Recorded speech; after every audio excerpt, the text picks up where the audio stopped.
Hello students, आज का topic है हमारा कंपोजिट फंक्शन।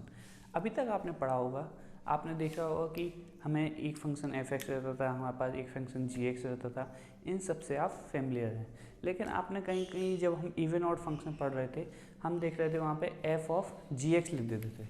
इस प्रकार लिख देते थे, एफ इसके अंदर लिख देते थे हम जी एक्स, या कभी कभी जी इसके अंदर लिख देते थे हम एफ एक्स। इस टाइप के जो फंक्शन होते हैं वो होते हैं कंपोजिट फंक्शन। मतलब कि कंपोजिट फंक्शन वो फंक्शन है जो दो या दो से ज़्यादा फंक्शनों को मिलाकर बने। जैसे मैं कभी कभी हम यूज़ करते हैं F of G of H X. अगर हमें तीन फंक्शन दिए गए हैं, उनका हमें मिलाकर लिखना है, तो क्या होगा, F of G of H X. ये भी एक कंपोजिट फंक्शन होगा। तो हम समझते हैं कि कोई भी अगर दो फंक्शन दिए गए हैं, तो उनका अगर कंपोजिट फंक्शन एग्जिस्ट करता है तो उसके लिए क्या कंडीशन होती है। उससे पहले हम थोड़ा समझेंगे कैसे क्या निकालते हैं।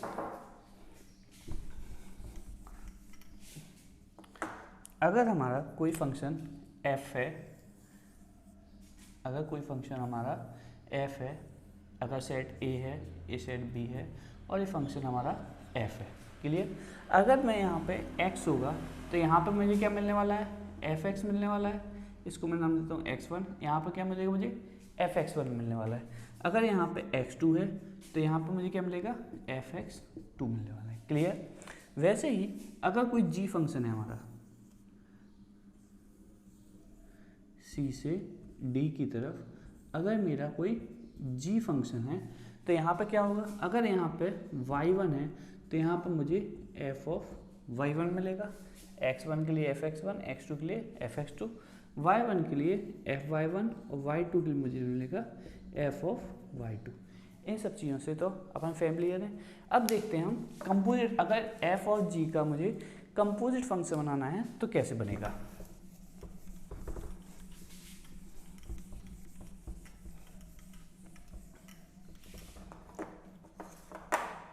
मान लीजिए कोई f फंक्शन है जो कि a टू b है, और कोई g फंक्शन है जो कि b टू c है।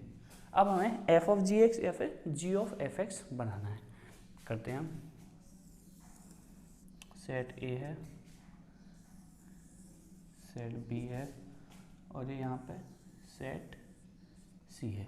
हमें पता है a टू b हमारा f फंक्शन है, b टू c हमारा g फंक्शन है। क्लियर? अब अगर मैं यहाँ पर x लूँगा, अगर मेरे a के डोमेन में x है तो b में क्या इमेज बनेगी, यहाँ पर बनेगी fx। Clear? x1 fx1, x2 के लिए क्या बनेगी, fx2। क्लियर? ये हो गया मेरा। जब फंक्शन मैंने f लिया है तो अगर a के डोमेन में x1 था तो b में हमें क्या मिला, fx1, और a के डोमेन में अगर x2 था तो b के डोमेन में मिला हमें fx2। अब हम g फंक्शन पे आते हैं। अगर g फंक्शन के डोमेन में fx1 है, अगर g फंक्शन के डोमेन में fx1 है तो इसकी इमेज क्या बनेगी, इसकी इमेज बनेगी g ऑफ fx1। क्लियर? अगर g के डोमेन में fx2 है तो इसका इमेज क्या बनेगी, g ऑफ fx2। क्लियर? तो यहाँ से मेरा जो फंक्शन होगा, ये मेरा क्या फंक्शन होगा, g ऑफ fx। ये कैसे डिफाइंड होगा, a टू c, इसी को डिनोट करते हैं हम g ओ f से, a टू c। यहाँ पे देखिए क्या था, मेरे पास फंक्शन था, f फंक्शन था a to b, g function था b टू c। तो हमने f फंक्शन के डोमेन में लिया x1 तो हमें b में मिला यहाँ पे fx1। यहाँ पे a फंक्शन के डोमेन में लिया x2 तो इसकी इमेज बनी fx2। अब हम g फंक्शन पे आए, मैंने देखा g फंक्शन के डोमेन, g फंक्शन कहाँ से कहाँ है, b से c। तो g फंक्शन का जो डोमेन है fx1 वो c में क्या बनाएगा, g ऑफ fx1, और जो fx2 है वो क्या बनाएगा, g ऑफ fx2। तो ये मेरा फंक्शन हुआ g ऑफ fx, कहाँ से, a से लेकर c तक। तो गॉफ फंक्शन हुआ मेरा, इसको नाम देते हैं हम, गॉफ भी बोलते हैं, g ऑफ f। तो ये कहाँ से कहाँ होगा, a टू c। क्लियर? अब हम देखते हैं अगर कोई भी दो फंक्शन का कंपोजिट फंक्शन एग्जिस्ट करना है तो क्या कंडीशन होगी। तो हम देख रहे हैं यहाँ पे अगर गॉस फंक्शन है तो अगर यहाँ पे क्या होगा, जो हमें एफ फंक्शन का रेंज मिल रहा है, एफ फंक्शन का रेंज मिल रहा है, वो क्या हो गया, जी फंक्शन के लिए डोमेन का काम कर रहा है। जो एफ फंक्शन का रेंज है हमारा, एफ फंक्शन के लिए यही रेंज है और यही क्या है, जी फंक्शन के लिए डोमेन है। तो हमें जो एफ फंक्शन के लिए रेंज मिलेगी वो क्या होना चाहिए, जी फंक्शन के जो डोमेन है उसका सबसेट होना चाहिए। तो कंडीशन, इसको नोट कर लीजिएगा आप, condition for GOF to exist, क्या कंडीशन है ये हमारी, क्या है कि जो रेंज है हमारी एफ एक्स की, रेंज है हमारा, रेंज ऑफ एफ, वो क्या होना चाहिए हमारा, सबसेट होना चाहिए किसका, जी फंक्शन के डोमेन का, should be subset of domain of G. Clear. अब वैसे ही अगर जैसे गॉफ बना है वैसे ही जी तो बना जी ऑफ एफ एक्स, वैसे ही हमारा एफ ऑफ जी एक्स भी बन सकता है, वो होता है फॉग। कंडीशन फॉर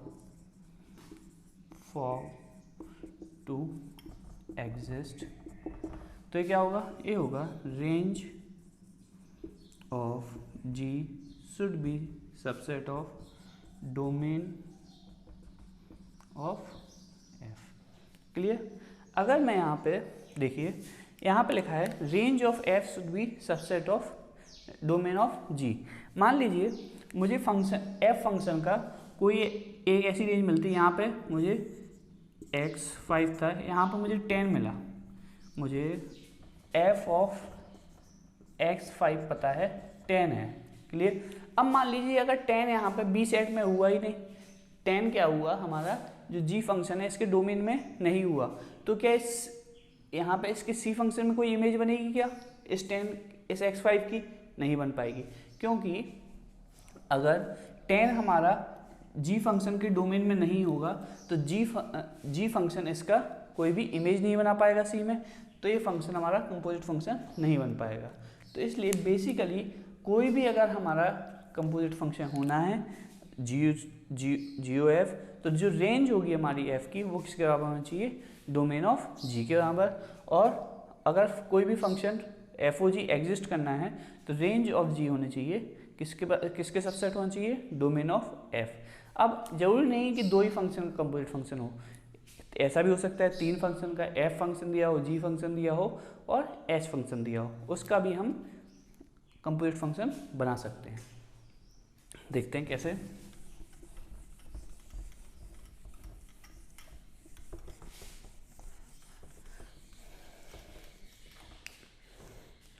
शॉर्ट में देखेंगे थोड़ा। अगर ये फंक्शन f है a to b, f function a to b है, लिख लेते हैं यहाँ पे फंक्शन f है a to b, g function है b to c, h function है c टू d।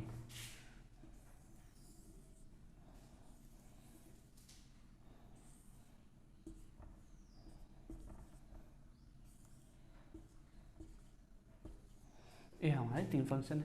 अगर यहाँ पे मैं लेता हूँ कोई भी x है तो f फंक्शन है, यहाँ पे क्या बनेगा, fx बनेगा। क्लियर। g फंक्शन है तो यहाँ पे क्या मिलेगा हमें, g ऑफ fx मिलेगा। क्लियर। अब g of fx h function में लग रहा है तो यहाँ पे क्या हो जाएगा, वो h of g of fx। तो ये क्या हो गया, हमारा 3 फंक्शन का कंपोजिट फंक्शन हो गया। तो इसको मैं कैसे लिखूंगा डायरेक्ट, अगर मैं यहाँ से यहाँ जा रहा हूँ तो ये क्या होगा, h of g of f। Clear. ये क्या होगा, h of g of f, इसको नोट करेंगे हम a टू d। क्लियर।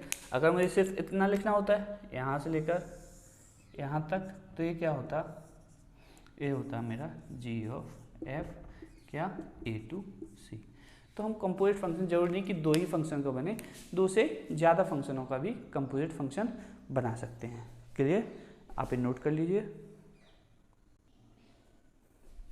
हमने देखा अभी कि अगर कोई भी दो फंक्शन हो रहे थे उनका डोमेन किस पे बेस कर रहा था। अब हम यहाँ पे रेंज भी देख लेते हैं। अगर ये है हमारा एफ फंक्शन a2b और ये हमारा सी जी फंक्शन। क्लियर? यहाँ पे था x, यहाँ पे था fx, यहाँ पे था g ऑफ fx। क्लियर? तो हमने देखा for g of f to exist, क्या बोला था इसमें, रेंज ऑफ f क्या होना चाहिए, subset of domain of g होना चाहिए। ये तो एक कंडीशन हो गई थी। अगर मैं बात करूं, अभी हमने अगर डोमेन ऑफ f की बात की जाए वो यहाँ से लेंगे, डोमेन ऑफ g कहाँ से आएगा, वो b सेट आएगा। अगर मैं बात करूं रेंज ऑफ f कहाँ से आएगा, वो b सेट आएगा। रेंज ऑफ g बात करूं तो वो कहाँ से आएगा, c सेट आएगा। ये तो हम सीधे सीधे बता सकते हैं क्योंकि हमारा फंक्शन है f फंक्शन है a2b और g फंक्शन है हमारा a2 b2c। तो यहाँ पे f फंक्शन में डायरेक्ट बोल सकते हैं जो डोमेन होगा वो कहाँ से आएगा, a सेट से आएगा, और रेंज कहाँ से आएगी, b सेट से। और जो g फंक्शन है उसका डोमेन कहाँ से आएगा, b सेट से, और रेंज कहाँ से आएगी, c सेट से। अब अगर मैं g(f) देखूँ कोई भी, अगर इसका मुझे डोमेन निकालना है और रेंज निकालना है g(f) की, वो कहाँ से आ रही हैं। तो मैं देख रहा हूँ कभी भी जब मेरा g(f) फंक्शन बनेगा वो इस प्रकार बनेगा यहाँ से। क्लियर? तो अगर g(f) एग्जिस्ट करना है तो यहाँ पर जो x होगा वो कहाँ से आ रहा है, यहाँ पे जो x एग्जिस्ट करना है वो हमारा a सेट से मिल रहा है। तो डोमेन ऑफ g(f) जो होगा हमारा वो क्या होगा, वो हमेशा सबसेट किसका होगा, डोमेन ऑफ f के बराबर। तो डोमेन ऑफ g(f) एक किसके बराबर होगा, subset of domain of f के बराबर। क्लियर? और रेंज क्या होगी, अब रेंज अब हमें जब फाइनली मिल रहा है तो वो कहाँ पे, हमेशा सी सेट में ही मिल रहा है। जो g(f) मेरा फंक्शन है वो हमें फाइनली कहाँ मिल रहा है, हमेशा सी सेट में मिल रहा है। और सी सेट ही क्या है हमारा, सी सेट है हमारा g फंक्शन का रेंज। तो जो हमारी रेंज होगी g(f) की वो क्या होगी, वो होगी रेंज ऑफ g। क्लियर? अगर मैं डोमेन की बात करूं g(f) के, तो डोमेन ऑफ g(f) कहाँ से निकलेगा, डोमेन ऑफ f से, और रेंज ऑफ g(f) की कहाँ से निकलेगी, रेंज ऑफ g से। वैसे ही सिमिलरली मैं बता सकता हूँ डायरेक्ट, डोमेन ऑफ f(g), यहाँ पे देख लीजिए थोड़ा, g(f) होता है हमारा g ऑफ fx, और f(g) होता है मेरा f ऑफ gx। क्लियर? अब इसके एग्जाम्पल करेंगे तो आपको क्लियरिटी आएगी। डोमेन ऑफ f(g), आप खुद बताइए, डोमेन ऑफ g(f) क्या था, डोमेन ऑफ f। तो डोमेन ऑफ f(g) क्या होगा, डोमेन ऑफ f(g) क्या होगा, subset of domain of g। Clear? वैसे ही रेंज ऑफ f(g) क्या होगा, range of f(g) is subset of range of f। Clear है? नोट कर लीजिए।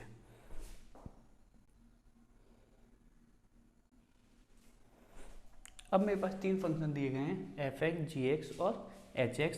इनके मैं कंपोजिट फंक्शन निकालता हूँ। तो मुझे सबसे पहले निकालना है, मान लीजिए f ऑफ g, मतलब f of gx। Clear?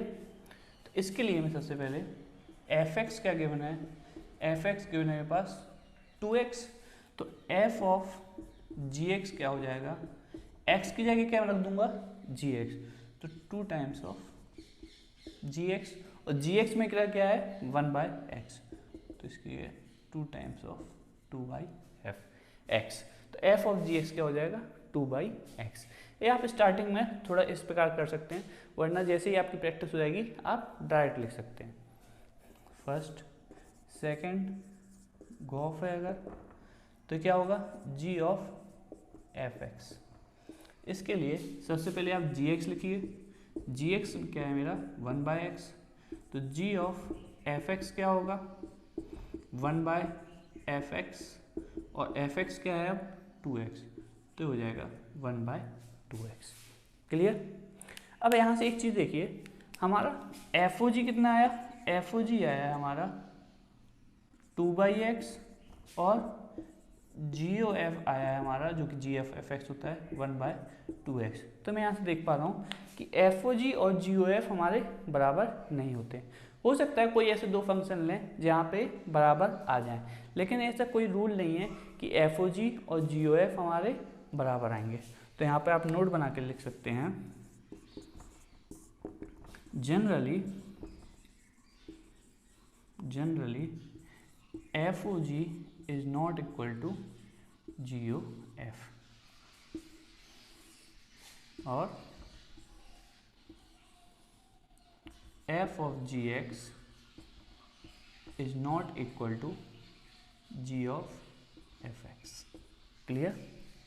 General केसों में FOG हमारा GOF के बराबर नहीं आता है। हो सकता है कि कभी कभी ऐसे फंक्शन हो जाएं जिनकी वजह से बराबर आ जाए, लेकिन हम जो स्टैंडर्ड है कभी ऐसा नहीं मानेंगे कि अगर दो फंक्शन आ गए तो ये हमेशा होगा, ऐसा नहीं है। एक केवल किन्हीं केसेस में हो सकता है, लेकिन जनरली ये दोनों बराबर नहीं होते हैं। आगे देखते हैं, नोट करते आइएगा। आप वीडियो को पॉज कर सकते हैं और नोट कर सकते हैं।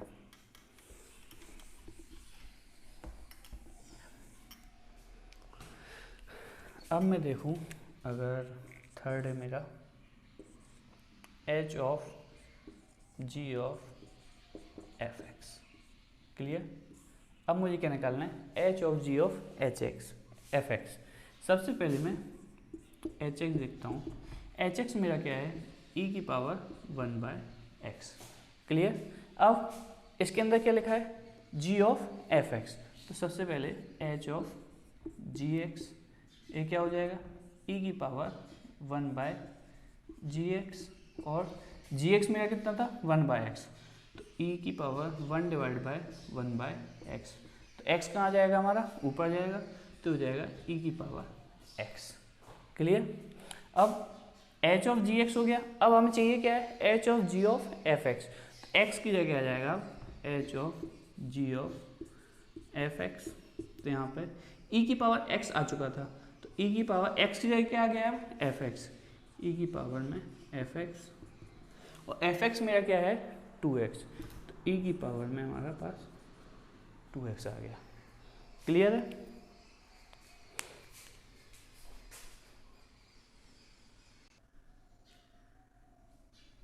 आगे बढ़ते हैं। अब हमें निकालना है h of g of f और h of g o f। इन दोनों फंक्शन को अलग अलग निकालता हूँ। जो मैंने अभी क्वेश्चन दो FOG और GOF निकाले थे, इनके रिजल्ट मैंने साइड में लिख लिए, शायद यहाँ पे हेल्प कर जाएं। तो यहाँ पे क्या होगा, सबसे पहले यहाँ पे मुझे जरूरत पड़ेगी h of g की, तो मैं h of g निकाल लेता हूँ। तो ये क्या होगा, h of gx होगा। सो इसके लिए क्या करते हैं, सबसे पहले hx लिखते हैं, वो है e की power 1/x। h of gx क्या होगा, h of gx होगा, x की जगह रख देंगे gx, डायरेक्ट रखते हैं। अब 1/x x की जगह रखेंगे तो ये हो जाएगा e की पावर x। तो h of gx आ चुका है, मतलब h of g आ गया हमारे पास e की पावर x। अब निकालना क्या है, h o g of f। तो h o g of f मतलब कि x की जगह क्या रखना है हमें, fx। e की पावर fx और e की fx पता है e की पावर 2x है, तो ये मिल गया हमें e की पावर 2x। अब ho of GOF, तो हमें GOF हम कैलकुलेट कर चुके हैं, ये था हमारा 1/2x था, अभी कैलकुलेट किया था। अब h of GOF मतलब इस फंक्शन में क्या है, h फंक्शन, एक फंक्शन कह रहा है h of g of fx कह रहा है, मतलब कि h फंक्शन में हमें गॉफ रख देना है। तो h फंक्शन क्या है, e/1/, इसमें क्या रख देना है हमें, g of fx या फिर गॉफ। तो 1/g of fx क्या है, 1/2x, तो e/1/1/2x, तो ये क्या आया, e की पावर 2x। क्लियर। तो यहाँ से हमें क्या पता चला, यहाँ से कि a भी e की पावर 2x है, a भी e की पावर 2x है। तो h of g of F किसके बराबर होगा हमारा, H of G O F. Clear, ये दोनों चीज़ें क्या होंगी हमारी, बराबर होंगी। इसका मतलब कि जो हमारा कंपोजिट फंक्शन होता है, कंपोजिट फंक्शन होता है वो कैसा होता है, एसोसिएटिव होता है। एसोसिएटिव मतलब कि पहले हम किसी को भी सॉल्व कर सकते हैं। क्लियर है, तो ये कैसा है, एसोसिएटिव है, लेकिन कम्यूटेटिव नहीं है। अगर एफ ओ जी है तो वो जी ओ एफ के बराबर नहीं होगा, जैसा हमने पिछले पॉइंट में नोट किया था कि वो कम्यूटेटिव नहीं है लेकिन एसोसिएटिव है। तो इसको भी आप नोट कर सकते हैं इंपॉर्टेंट पॉइंट्स में। क्लियर,